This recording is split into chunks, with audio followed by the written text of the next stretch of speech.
آمد به عالم نام احمد، فدای نام احمد، به قربان ره پاک محمد، به قربان محمد. لالا جان بله. نام چی است؟ نفیزه. نامی آقا جانت؟ عادلخان. نامی بابت؟ شدگل. بابا کلانت؟ فیزگل. چند سال هستی؟ 4 ساله. از کجا هستی؟ اشتوستا. بنده کیستی؟ بنده خدا. امت کی هستی؟ امت است لالا. در مذهب کی هستی؟ امام اعظم. در دین کی هستی؟ لا. دروغ گفتن چی داره؟ گناه داره. نان نخورده چی میگی؟ چکن. کوکا را دیدی چی میگی؟ مثلا. هر کی صدا که چی میگی؟ بله. در غسل چند فرض است؟ 3 در فرد. طهارت چند فرض است؟ 4 فرد. نماز دیگر چند رکعت است؟ من دیگه 4 فرد. در تیمم چند فرض است؟ 4 فرد. در تیمم چند فرض است؟ 3 فرد. بینی اسلام چند است؟ 5. اول، اول کلمه.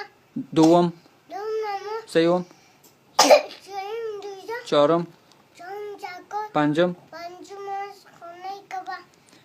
4 خلیفه اسلام نام بگی. حضرت عثمان. حضرت ابوبکر. حضرت عمر. حضرت علی. پدر حضرت محمد چی نام داشت؟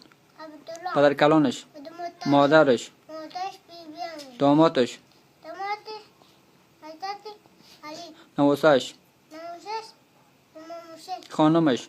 خانمش. ها عایشه صدیقه. حضرت محمد از کدام قبیله بود؟ قبیله قریش. اولین سوره که به حضرت محمد نازل شد کدام سوره بود؟ سوره اقرا. نزول قرآن کریم در کجا بود؟ دا غور ایران. بزرگترین گناه به نزد خداوند چی است؟ چیزکش. اولین زنی که در روی خدا شهید شد کی بود؟ اولین زنی که در روی خدا شهید شد کی بود؟ مایا. سمیه کی بود؟ سمیه.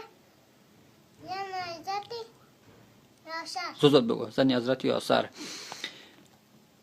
به چند کتاب ایمان داری؟ به کدام 4 کتاب؟ قصص. هم؟ انجیل. هم؟ زبور. هم؟ تورات. تورات. قرآن شریف به کی نازل شد؟ قصص.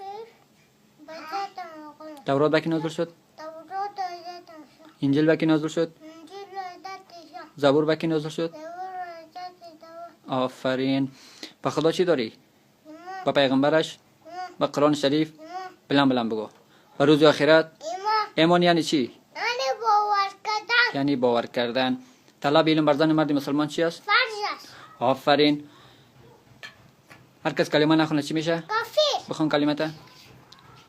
لا اله الا الله محمد رسول الله. بخون دعا تا. لقمه هزینه من النار. بخون شعر تا. هرچ که مطب رفت آدم میشود جمعه هر کی عالم میشود. آفرین. میخوای در آینده چی شوی؟ ای جمهور افغانستان چند ولایت داره؟ 34 ولایت. 34 ولایت. داود خان در کدام سال به قدرت رسید؟